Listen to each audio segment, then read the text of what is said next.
കുറച്ച് തൊഴിൽജന്യ രോഗങ്ങളെ കുറിച്ച് പറയാം. തൊഴിൽജന്യ രോഗങ്ങൾ എന്ന് പറയുമ്പോൾ നമ്മൾ തൊഴിലെടുക്കുന്ന ആ ഒരു ഇടങ്ങളിൽ നിന്നും ലഭിക്കുന്ന രോഗങ്ങളാണ്. തൊഴിലിടങ്ങളിലെ സാഹചര്യവുമായി ബന്ധപ്പെട്ടുണ്ടാകുന്ന രോഗങ്ങളെയാണ് എന്ത് പറയുന്നത്? ഒക്യുപേഷണൽ ഡിസീസസ് അഥവാ തൊഴിൽജന്യ രോഗങ്ങൾ എന്ന് പറയുന്നത്. കൽക്കരി ഖനികളിലെ തൊഴിലാളികൾക്കുണ്ടാകുന്ന ഒരു രോഗമാണ് ന്യൂമോകോണിയോസിസ്. ഓർത്തു വയ്ക്കുക, ന്യൂമോകോണിയോസിസ് എന്ന് പറയുന്ന രോഗം നമ്മുടെ കൽക്കരി ഖനികളിൽ പ്രവർത്തിക്കുന്ന ആൾക്കാർക്ക് ഉണ്ടാകുന്ന രോഗമാണ്. അതുപോലെ തന്നെ ടിൻ, മൈക്ക, സ്വർണം എന്നീ ഖനികളിൽ പ്രവർത്തിക്കുന്ന ആൾക്കാർക്ക് ഉണ്ടാകുന്ന രോഗമാണ് സിലിക്കോസിസ്. ദെൻ ആസ്ബറ്റോസ് ഫാക്ടറികളിലെ തൊഴിലാളികളിൽ കണ്ടുവരുന്ന ഒരു രോഗമാണ് ആസ്ബസ്റ്റോസിസ് എന്ന് പറയുന്ന രോഗം. ഇനി കുറച്ച് ജനിതക രോഗങ്ങളും കുറിച്ചാണ് അടുത്തതായിട്ട് നമ്മൾ പറയുന്നത്. ജനറ്റിക് ഡിസോർഡേഴ്സ് ആണ് അടുത്തതായിട്ട് പറയുന്നത്. ജനിതക രോഗങ്ങൾക്ക് ഉദാഹരണം എന്ന് പറയുമ്പോൾ പലതരത്തിലുള്ള ജനിതക രോഗങ്ങളുണ്ട് അല്ലെ? Haemophilia, sickle cell anaemia, then Klinefelter's syndrome, Turner's syndrome, Down syndrome, cystic fibrosis പോലെയുള്ള വ്യത്യസ്ത ജനിതക രോഗങ്ങളുണ്ട്. അപ്പൊ അത്തരം രോഗങ്ങളെ കുറിച്ചാണ് അടുത്തതായിട്ട് നമ്മൾ നോക്കുന്നത്. ജനിതക രോഗങ്ങൾക്ക് ഉദാഹരണങ്ങളാണ് ഹിമോഫീലിയ, സിക്കിൾ സെൽ അനീമിയ, അതുപോലെ തന്നെ നമ്മുടെ ക്രിസ്മസ് രോഗം. ക്രിസ്മസ് രോഗം എന്ന് പറഞ്ഞാൽ ഹിമോഫീലിയയ്ക്ക് പറയുന്ന മറ്റൊരു പേര് തന്നെയാണ് കേട്ടോ. അതുപോലെ cystic fibrosis, Down syndrome, then Klinefelter's syndrome, Turner's syndrome, phenylketonuria, ഇതെല്ലാം എന്താണ്? ജനിതക രോഗങ്ങളാണ്. അപ്പോ ഇതിലവിടെ ഓർത്ത് വെക്കുക, ഹിമോഫീലിയയ്ക്ക് പറയുന്ന മറ്റ് പേരുകളാണ് രാജകീയ രോഗം, ക്രിസ്മസ് രോഗം, ബ്ലീഡേഴ്സ് രോഗം. ഓക്കെ, ഹിമോഫീലിയയ്ക്ക് പറയുന്ന മറ്റു പേരുകളാണ് രാജകീയ രോഗം, ക്രിസ്മസ് രോഗം, ബ്ലീഡേഴ്സ് രോഗം. ഓക്സിജന്റെ കുറവ് മൂലം RBC അരിവാൾ രൂപത്തിലായി ചുരുങ്ങി നിൽക്കുന്ന അവസ്ഥയാണ് സിക്കിൾ സെൽ അനീമിയ അഥവാ അരിവാൾ രോഗം എന്ന് പറയുന്നത്. ഓക്സിജന്റെ കുറവ് മൂലം RBCയുടെ ആ ഒരു ഷേപ്പ് മാറി അല്ലെ? RBCയുടെ ഷേപ്പ് മാറി. RBCയുടെ ഷേപ്പ് എന്തായിരുന്നു? ബൈ കോൺകേവ് ഷേപ്പ് ആണ് അല്ലെ? രണ്ട് സൈഡും ഉള്ളിലേക്ക് തള്ളി നിൽക്കുന്ന ബൈ കോൺകേവ് ഷേപ്പ് ആണ് ആർക്കുള്ളത്? നമ്മുടെ RBCക്ക് ഉള്ളത് അല്ലെ? എന്നാൽ ഓക്സിജന്റെ അപര്യാപ്തത മൂലം ഈ RBCയുടെ ഷേപ്പ് എന്തായിട്ട് മാറുക? അരിവാള് പോലെ വരിക അല്ലെ? ഒരു ചന്ദ്രക്കല പോലെ വരിക. ഈ ഒരു അവസ്ഥയാണ് അരിവാൾ രോഗം അഥവാ ഹിമോഫീലിയ എന്ന് അരിവാൾ രോഗം അഥവാ സിക്കിൾ സെൽ അനീമിയ എന്നതുകൊണ്ട് ഉദ്ദേശിക്കുന്നത്. ഓക്കെ, അപ്പൊ ഓക്സിജൻ കുറഞ്ഞു കഴിയുമ്പോൾ RBCയുടെ നോർമൽ സ്ട്രക്ചറിൽ ചേഞ്ച് വന്ന് RBC ഒരു അരിവാള് പോലെ അല്ലെങ്കിൽ ഒരു ചന്ദ്രക്കല പോലെ ആവുന്ന രോഗാവസ്ഥയാണ് എന്താ? Sickle cell anaemia. അരിവാൾ രോഗികൾ ഏറ്റവും കൂടുതൽ കാണപ്പെടുന്ന ജില്ലയാണ് വയനാട്. ഓക്കെ, വയനാട് ജില്ലയിലാണ് അരിവാൾ രോഗമുള്ള ആൾക്കാർ കൂടുതലായിട്ട് കാണുന്നത്. അപ്പൊ ഹിമോഫീലിയയ്ക്ക് പറയുന്ന മറ്റു പേരുകളാണ് രാജകീയ രോഗം, ക്രിസ്മസ് രോഗം, ബ്ലീഡേഴ്സ് രോഗം. അപ്പൊ നമ്മളിവിടെ ജനിതക രോഗങ്ങളെ കുറിച്ചാണ് പറയുന്നത്. പലതരത്തിലുള്ള ജനിതക രോഗങ്ങളുണ്ട് അല്ലെ?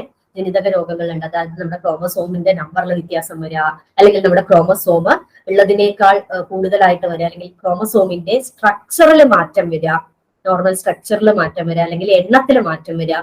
ഇങ്ങനെയൊക്കെ വരുമ്പോൾ പലതരത്തിലുള്ള ജനിതക രോഗങ്ങളും നമുക്ക് പിടിപെടാറുണ്ട്.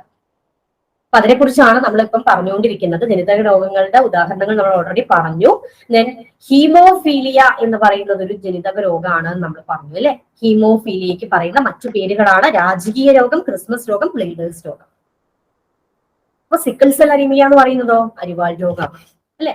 ഓക്സിജന്റെ അപര്യാപ്തത കൊണ്ട് നമ്മുടെ RBCയുടെ ഷേപ്പ് ഒരു ചന്ദ്രക്കല പോലെ അല്ലെങ്കിൽ ഒരു അരിവാൾ പോലെ ആവുന്ന അവസ്ഥയാണ് എന്താ? Sickle cell anaemia. അരിവാൾ രോഗികൾ ഏറ്റവും കൂടുതലുള്ളത് ഏത് ജില്ലയിലാ? കേരളത്തില് വയനാട് ജില്ലയിലാണ്. ഇനി പുരുഷന്മാരിൽ ലിംഗക്രോമസോമിൽ ഒന്നായ X ഒരെണ്ണം കൂടുന്ന അവസ്ഥയാണ് ക്ലിൻഫെൽട്ടേഴ്സ് സിൻഡ്രോം. ക്ലിൻഫെൽട്ടേഴ്സ് സിൻഡ്രോം. ഇങ്ങനെയുള്ള ആൾക്കാരുടെ ശരീരത്തിലെ ക്രോമസോമുകളുടെ എണ്ണം എങ്ങനെയാ വരിക? 47 ക്രോമസോം വരും. അതായത് 44 ഓട്ടോസോമും ഉണ്ടായിരിക്കും. ദെൻ പ്ലസ് XXY ഒരു ലിംഗ ക്രോമസോം അധികമായിട്ട് വരും. ഒരു X ക്രോമസോം അവിടെ അധികമായിട്ടും വരും. നോർമലി നമ്മുടെ ക്രോമസോം നമ്പർ എത്രയാ? 46 ആണ് അല്ലെ? അപ്പൊ ഇവിടെ നോക്കൂ, 44 ഓട്ടോസോമും വരും. 2 സെക്സ് ക്രോമസോമാണ് ശരിക്കും വരുന്നത്. എന്നാൽ ഇവിടെ 3 സെക്സ് ക്രോമസോം വന്നു. Xും Xും Yയും വന്നു അല്ലെ? അപ്പൊ ഒരു X ആണ് അവിടെ അധികമായിട്ട് വന്നിട്ടുള്ളത്. ക്ലിൻഫെൽട്ടർ സിൻഡ്രോം. ഈ ക്ലിൻഫെൽട്ടർ സിൻഡ്രത്തിന്റെ പ്രത്യേകത എന്താണെന്നുള്ളത് ഒരിക്കൽ കൂടി പറയാം. അത് പുരുഷന്മാരിൽ മാത്രം കണ്ടുവരുന്ന ഒരു രോഗാവസ്ഥയാണ് ക്ലിൻഫെൽട്ടർ സിൻഡ്രം. ഈ രോഗമുള്ള ആൾക്കാരിൽ, ക്ലിൻഫെൽട്ടർ സിൻഡ്രം ഉള്ള ആൾക്കാരുടെ പ്രത്യേകത എന്ന് പറഞ്ഞാല് അവരിൽ ഗൈനക്കോമാസ്റ്റിയ കാണുന്നു. ഗൈനക്കോമാസ്റ്റിയ എന്ന് പറഞ്ഞാൽ എന്താ? ബ്രസ്റ്റ് ഡെവലപ്മെന്റ് കാണുന്നു. ഓക്കെ, ഫെമിനൈൻ ക്യാരക്ടേഴ്സ് ഇവരിൽ ഡെവലപ്പ് ചെയ്യാനായിട്ട് തുടങ്ങുന്നു. ഇനി സ്ത്രീകളിൽ ലിംഗ ക്രോമസോമിൽ നിന്ന് ഒന്ന് കുറയുന്ന ഒരു അവസ്ഥയുണ്ട്. അതിന് ടേണേഴ്സ് സിൻഡ്രം എന്ന് പറയാം. ഓക്കെ, ടേണേഴ്സ് സിൻഡ്രം എന്ന് പറയാം. അതായത് 46 ക്രോമസോം ഉണ്ടാവേണ്ടതിന് പകരം 45 മാറും. ഒരു സെക്സ് ക്രോമസോം അല്ലെങ്കിൽ ഒരു എക്സ് ക്രോമസോം ഇല്ലാണ്ടിരിക്കുക. അങ്ങനെയുള്ള ഒരു അവസ്ഥയാണ് നമ്മുടെ ടേണേഴ്സ് സിൻഡ്രം എന്ന് പറയുന്നത്. സ്ത്രീകളിലാണ് ടേണേഴ്സ് സിൻഡ്രം കാണുന്നത്. വന്ധ്യത ഉണ്ടാവും. ഇങ്ങനത്തെ സ്ത്രീകളില് വന്ധ്യത ഉണ്ടാവും. ഇവർക്ക് കുട്ടികൾ ഉണ്ടാവില്ല. അതുപോലെ തന്നെ സെക്കൻഡറി സെക്ഷുവൽ ക്യാരക്ടേഴ്സിന്റെ ഡെവലപ്മെന്റ്സ് ഒക്കെ വളരെ പുവർ ആയിട്ടുള്ള ഡെവലപ്മെന്റ് ആയിരിക്കും നടക്കുക. ഓക്കെ, ഇനി മറ്റൊരു ജനറ്റിക് ഡിസോർഡർ ആണ് ഡൗൺ സിൻഡ്രം. ഡൗൺ സിൻഡ്രം ബാധിച്ചിട്ടുള്ള കുട്ടികളെ കുറിച്ചൊക്കെ നമ്മൾ ഇന്ന് സോഷ്യൽ മീഡിയകളിലൊക്കെ കൂടുതലായിട്ട് ചർച്ച ചെയ്യുന്ന ഒരു കാര്യമാണ് അല്ലെ, ഡൗൺ സിൻഡ്രം. ഡൗൺ സിൻഡ്രത്തിന് പറയുന്ന മറ്റൊരു പേരാണ് ട്രൈസോമി 21. ട്രൈസോമി 21 21ാമത്തെ സ്വരൂപ ക്രോമസോമിൽ ഒന്ന് കൂടുന്ന അവസ്ഥയാണ് ഡൗൺ സിൻഡ്രം എന്ന് പറയുന്നത്. 21ാമത്തെ ക്രോമസോമില് ഒരു ക്രോമസോം അധികമായിട്ട് വരാം. ട്രൈസോമി 21. അതൊന്ന് നോട്ട് ചെയ്യാം കേട്ടോ. ട്രൈസോമി 21 എന്നുകൂടി ഇതിനെ പറയും. ഓക്കെ, ഡൗൺ സിൻഡ്രം ഉള്ള ആളുകളുടെ ശരീരത്തിലെ ക്രോമസോമുകളുടെ എണ്ണം 21ാമത്തെ ക്രോമസോമിൽ ഒരെണ്ണം കൂടി വരും അല്ലെ. അപ്പൊ നോർമലി 46 ആണ്. ഒരെണ്ണം കൂടിയാൽ എത്ര വരും? 47 ക്രോമസോം വരും. അപ്പൊ അവസ്ഥ എങ്ങനെയാ വരിക?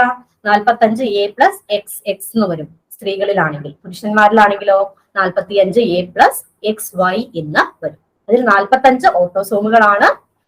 എന്നാൽ ആ XX എന്നുള്ളതും XY എന്നുള്ളതും സെക്സ് ക്രോമസോമുകളാണ്. ഡൗൺ സിൻഡ്രം അറിയപ്പെടുന്ന മറ്റൊരു പേരാണ് മംഗോളിസം. മംഗോളിസം. ഓക്കെ, ഡൗൺ സിൻഡ്രത്തിന്റെ പ്രത്യേകത എന്താണ്? ഡൗൺ സിൻഡ്രം ഉള്ള കുട്ടികളില് അല്ലെങ്കിൽ ഡൗൺ സിൻഡ്രം ഉള്ള ആൾക്കാരില് അവർക്ക് അധികം ഹൈറ്റ് ഒന്നും ഉണ്ടാവില്ല. സ്റ്റെൻഡഡ് ഗ്രോത്ത് ആയിരിക്കും. അതുപോലെ മെന്റൽ റിട്ടാർഡേഷൻ ഉണ്ടായിരിക്കും, ബുദ്ധിമാന്യം ഉണ്ടായിരിക്കും. ആ ഒരു പ്രായത്തിനനുസരിച്ചിട്ടുള്ള ബുദ്ധി വളർച്ച അവരിൽ ഉണ്ടാവില്ല. അതുപോലെ അവരുടെ കൈകൾക്കും കാലുകൾക്കും ഒക്കെ ഒരു പ്രത്യേകത ഉണ്ടായിരിക്കും. കൈകളൊക്കെ കൈകളുടെയൊക്കെ കുറച്ചൊരു വീതി കൂടിയ, കുറച്ചൊരു കട്ടി കൂടിയ, അല്ലെങ്കിൽ കുറച്ചൊരു പൊള്ളയായി നിൽക്കുന്ന രീതിയിലുള്ള കൈകളായിരിക്കും അവരുടേത് അല്ലെ. അതുപോലെ പാർഷ്യലി ഓപ്പൺ മൗത്ത് ആയിരിക്കും അല്ലെ. പകുതി തുറന്നു വെച്ച വായായിരിക്കും ഇവരിൽ ഉണ്ടാവുന്നത്.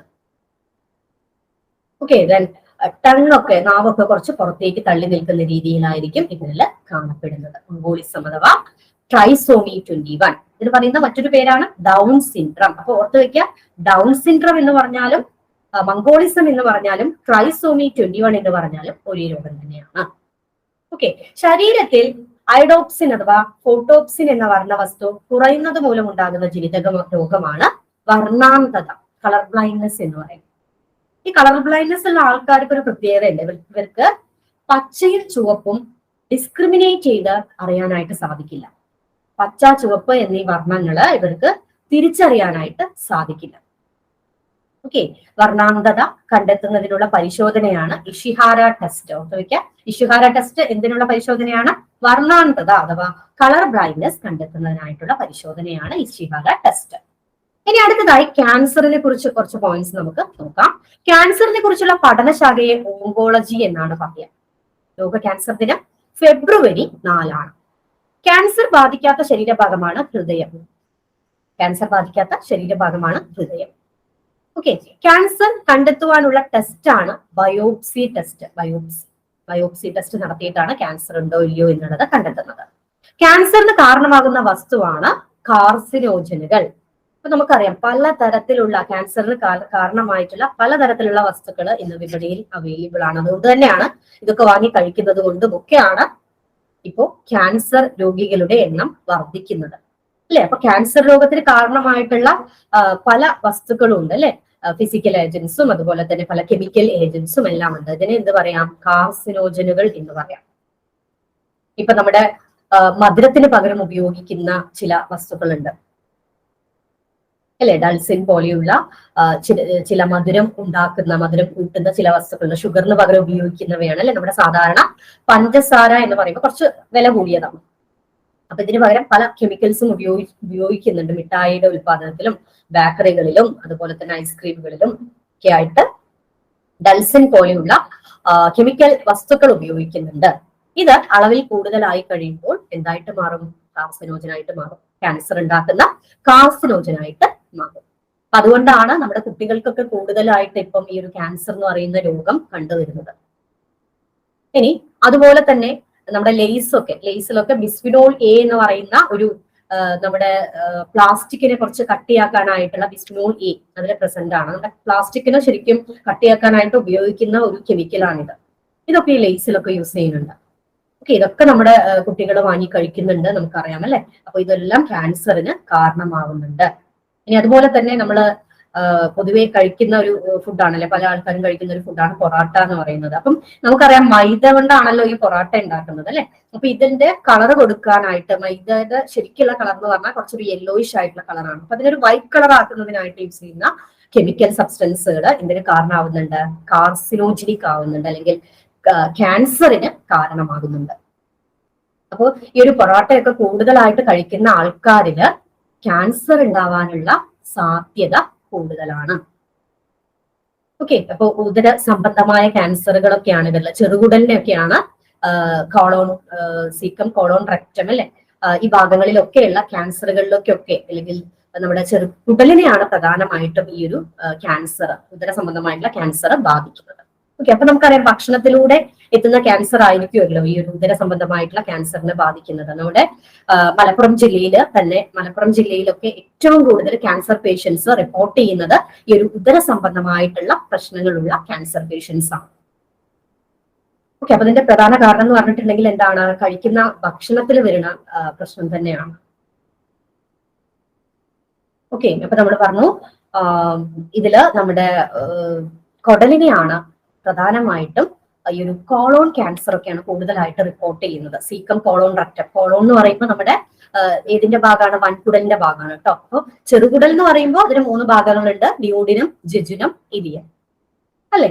അതുപോലെ തന്നെ വൻകുടൽ എന്ന് പറയുമ്പോൾ സീക്കം, കോളോൺ, റെക്ടം. അപ്പൊ കോളോൺ ക്യാൻസർ ഒക്കെ ധാരാളമായിട്ട് ഇപ്പൊ റിപ്പോർട്ട് ചെയ്യുന്നുണ്ട് അല്ലെ. കോളോൺ ക്യാൻസർ മാത്രമല്ല, ബാക്കി ബ്രസ്റ്റ് ക്യാൻസർ ആണെങ്കിലും അല്ലെ, ബ്ലഡ് ക്യാൻസർ ആണെങ്കിലും ഒക്കെ ഇപ്പോൾ ധാരാളമായിട്ട് റിപ്പോർട്ട് ചെയ്യുന്നുണ്ട്. അപ്പൊ ഇത്തരം കെമിക്കൽ സബ്സ്റ്റൻസുകൾ, പിന്നെ അതുപോലെ തന്നെ നമ്മുടെ പ്രിസർവേറ്റീവ്സ് ആയിട്ട് ഉപയോഗിക്കുന്ന പല വസ്തുക്കളും അത് ഒരു പ്രത്യേക അളവിൽ കൂടിക്കഴിഞ്ഞാൽ അതൊക്കെ ക്യാൻസറിന് കാരണമാകുന്നുണ്ട് അല്ലെ. അതുപോലെ ഫുഡ് അഡിറ്റീവ്സ്, അതുപോലെ food sweeteners, preservatives, food colours, ഇതൊക്കെ ഇതിന് കാരണമാവുന്നുണ്ട്, ക്യാൻസറിന് കാരണമാകുന്നുണ്ട്. അതുപോലെ പ്ലാസ്റ്റിക്കിന്റെ ആ ഒരു കത്തുമ്പോൾ അതിന്റെ സ്മെല്ല്, ഇതൊക്കെ ക്യാൻസർ രോഗത്തിന് കാരണമാകുന്നുണ്ട്. അപ്പൊ ഇത്തരം സാഹചര്യങ്ങളിലൊക്കെ തന്നെ നമ്മുടെ മക്കളെയും അതുപോലെ നമ്മൾ പഠിപ്പിക്കുന്ന നമ്മുടെ മക്കളെയും ഒക്കെ അകറ്റി നിർത്താനായിട്ട് ഇതിനെക്കുറിച്ചൊക്കെയുള്ള വ്യക്തമായ ധാരണ ഓരോ അധ്യാപകർക്കും ഉണ്ടായിരിക്കേണ്ടതാണ് അല്ലെ. ഇതിനെ കുറിച്ചൊക്കെ നമുക്ക് ഓൾറെഡി അറിയുന്ന കാര്യങ്ങൾ തന്നെയാണ്. അപ്പൊ ഇതിനെക്കുറിച്ചൊക്കെ നമ്മുടെ മക്കളോടും കൂടി ഒന്ന് പറഞ്ഞ് അവർക്ക് ഒരു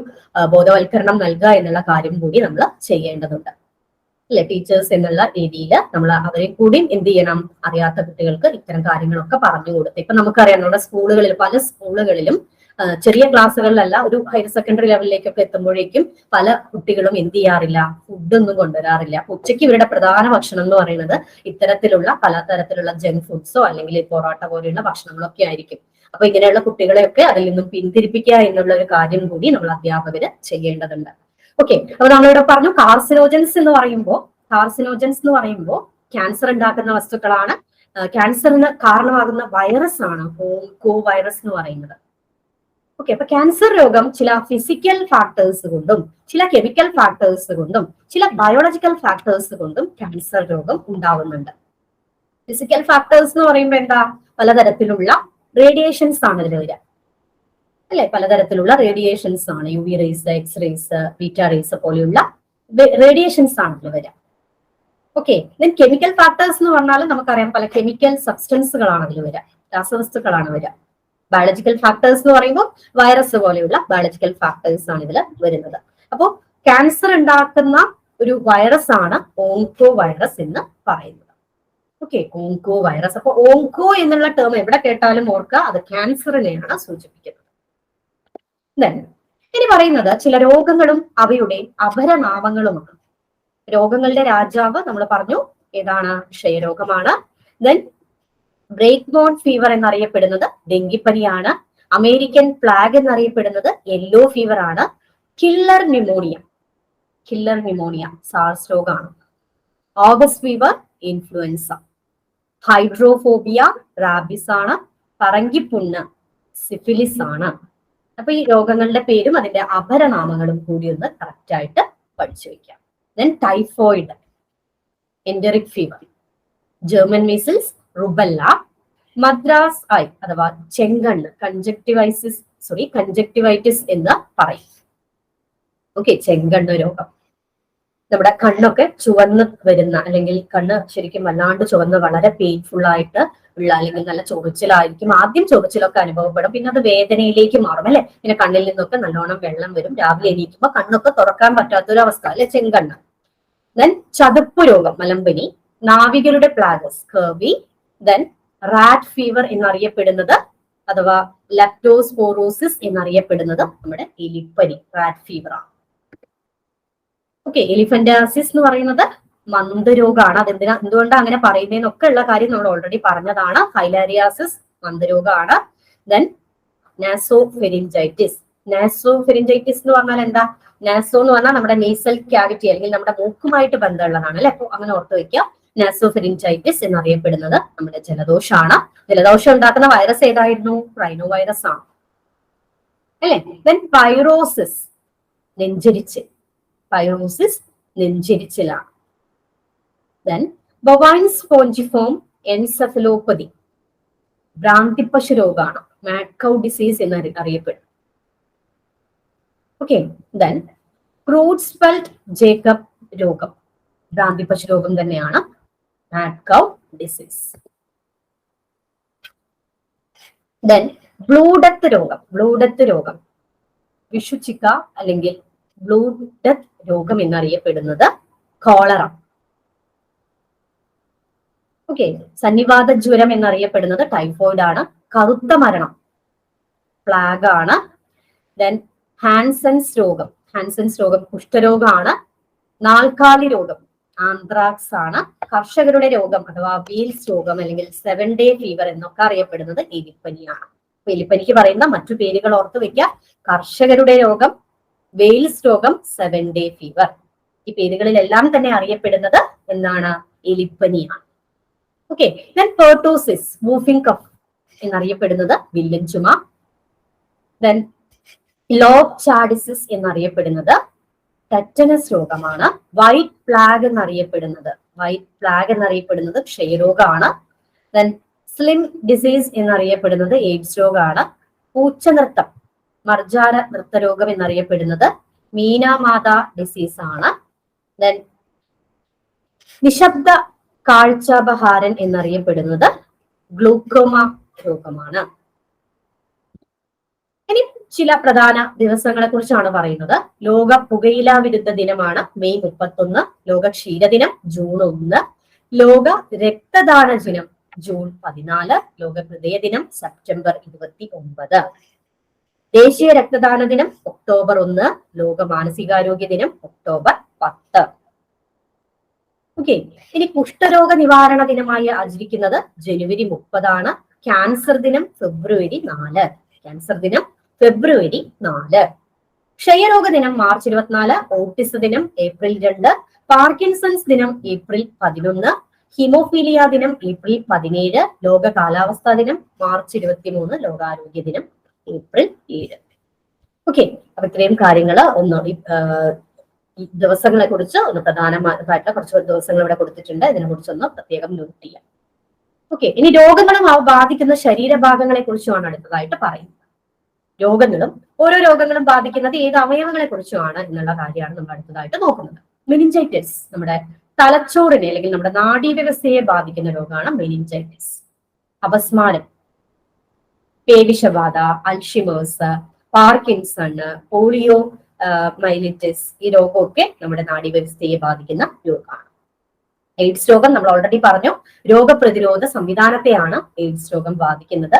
ഹെപ്പറ്റൈറ്റിസ് കരളിനെയാണ് ബാധിക്കുന്നത്. സിറോസിസും കരളിനെ ബാധിക്കുന്ന രോഗമാണ്.